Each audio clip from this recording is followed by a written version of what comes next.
Islam teaches peace, tolerance, unity, brotherhood, respect and love to its follower. And Prophet ﷺ keep the Ummah united in his whole life under the principle of innamal mu'minuna ikhwah. And He ﷺ always taught the people to be united, from which nation get free from conflict. Therefore Allah subhanahu wa ta'ala says that all the believers are brothers, so reform between your two brothers. Surah Al-Hujurat verse number 10. We learn from it that we have to live together with unity, my dear brothers and sisters. History is a witness that success was found from unity.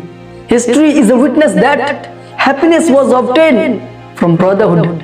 History is a witness that Muslim got victory from unity. And history is a witness that nations were failed from conflict and hatred.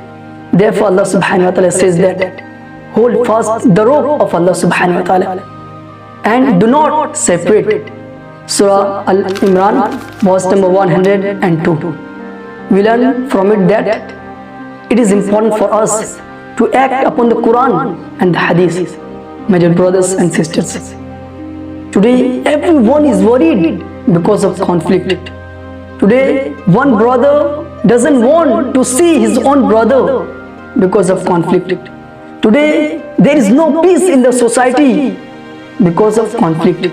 Therefore Allah subhanahu wa ta'ala says that and obey Allah subhanahu wa ta'ala and His messenger and do not dispute each other, otherwise weakness will arise in you and your mind will be torn away. And be patient.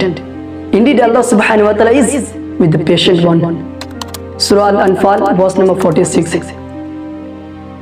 Therefore it is important for us to establish unity in the society.